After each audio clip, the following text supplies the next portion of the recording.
decadência é a palavra que resume o que estamos vivendo hoje no Brasil? Esse caso do doutor Ives Gandra é um absurdo, né, Walter?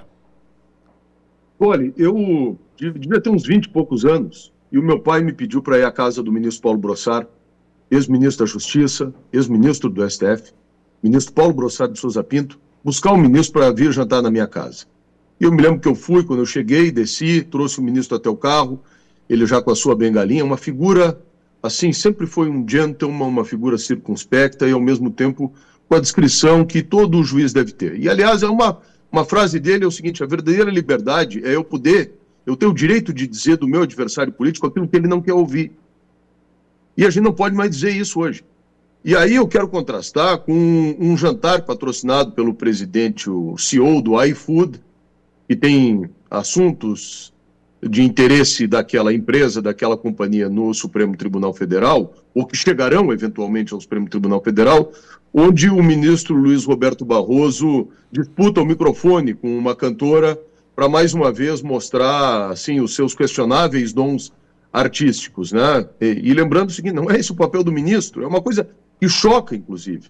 E aí eu fiz essa postagem lembrando o Paulo Brossard e até usei uma expressão Clóvis Bornai Reborn, né? Porque eu me lembrei daqueles bailes de carnaval, que entravam aquelas figuras com aquelas fantasias, porque é uma coisa exótica, Olavo, o que a gente, se não fosse perigosa, é uma coisa exótica o que a gente está vendo. E aí fiquei com muita alegria, a filha do Dr. Paulo Brossard, a Magda Brossard Iolovitch, comparece ali na minha postagem e fala a respeito de uma série de outros nomes, como o Sepúlveda Pertence, como o ministro que era aqui de Lavras do Sul também, enfim, não vai me vir o nome agora, mas eu lamento de tudo isso duas coisas. Primeiro, que a OAB, até então, tenha ficado quieta com relação a tudo isso, e na semana passada, a Comissão de Assuntos Constitucionais da OAB Nacional fez uma nota de solidariedade ao ministro Alexandre de Moraes, né, sobre a possibilidade de uma punição ou de uma represália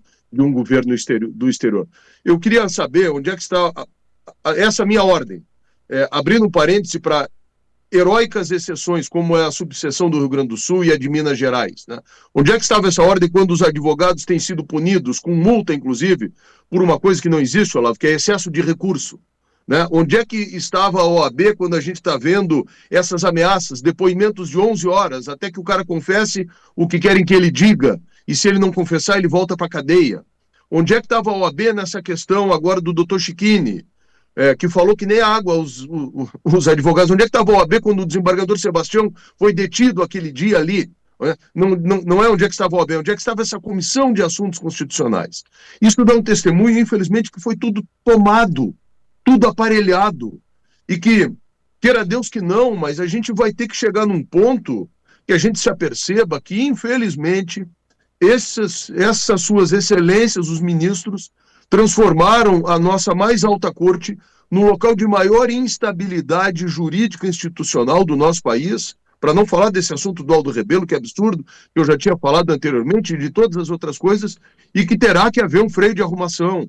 Como disse o Aldo Rebelo, só uma nova Constituição pode corrigir e pode resolver. Outro dia eu falei isso, e a nossa deputada aqui de Santa Catarina, ela discordou de mim. Como é o nome dela? A deputada Júlia, né? Mas eu insisto nesse ponto. Eu acho que o Brasil precisa de uma nova Constituição, porque não está... foi num momento muito ruim a Constituição de 88. Foi logo ali da saída do período militar. Como bem diagnosticou o Aldo Rebelo, se quis criar mecanismos para desempoderar, uma palavra tão na moda aí, né, os militares, e empoderar as instituições civis.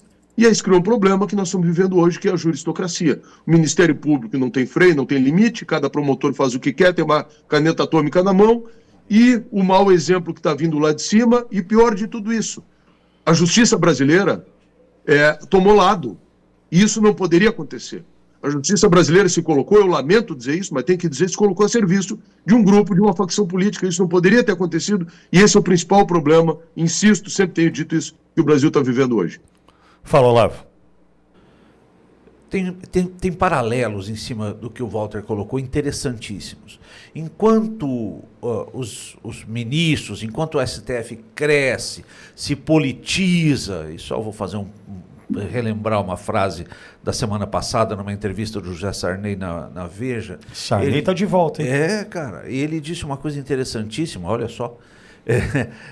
Enquanto a justiça, nesse momento nós temos uma justiça excessivamente politizada e uma política excessivamente judicializada.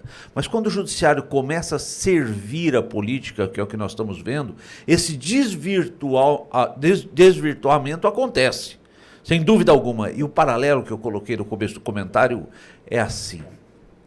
Existe o Conselho Nacional de Justiça, que é um órgão que também fiscaliza os juízes. Qualquer juiz de primeira instância, um magistrado, um desembargador, que faça uma manifestação política, será punido pelo CNJ. Agora, e o exemplo da mais alta corte brasileira? E o exemplo de votos adiantados, de posturas como essa de Barroso cantando com alguém, amigo ouvinte, cantando com alguém que tem interesse direto nos vínculos trabalhistas que o iFood está tratando. Onde está isso dos votos adiantados que nos permitem antecipar um julgamento da primeira Câmara, do STF, no caso do Bolsonaro? Os votos falados, adiantados, publicizados, estão aí presentes. Eu não sei, Walter, não estou discordando de você, mas abrindo o pensamento. Se uma nova Constituição seria necessário, talvez cumprir a que está aí já seria suficiente. Mesmo porque hoje... Mas que aqui está aí porque ensejou tudo isso, né? Aqui está aí é que permitiu esse problema todo que nós estamos vendo do Poder Judiciário hipervitaminado. E agora, Olavo, só tem uma questão, o CNJ só vai corrigir opinião se for opinião de jurista ou de juiz de direita. Porque se for opinião de juiz ou de jurista de esquerda, essa está liberada. Está aí a juíza Ludmila e os outros tantos, né? Como um exemplo exatamente desse problema que nós estamos vivendo. Amigo Walter, concordo, sempre fecho com você com tudo. O que permite esse fortalecimento do extrapolado do STF é a posição de capacho, de serviçal do presidente do Senado, que não pauta pedidos de impedimento. Entendo eu o seguinte, até para finalizar, a gente já tem entrevista pela frente, rapidamente, Lewandowski, quando testou o rasgar a Constituição no impeachment da Dilma, e o Congresso ficou ali, ó, uma puta cara de paisagem, a gente já entendeu o que ia dar. Eles testaram, opa, é um bando de capacho aqui, rabo preso, rabo sujo, processinho aqui, processinho ali, deixa com a gente. A gente já, ela está empichada, já perdeu o cargo, mas vamos mantê-la elegível, porque vai que ela quer ser uma merendeira, né? Virou presidente do Banco dos BRICS, R$290 mil por mês, ganhou mais não sei quanto agora de indenização. Essa é a Dilma, que eles protegeram ali atrás, testando rasgar a Constituição. Olha onde nós estamos, o tamanho do buraco que a gente se enfiou.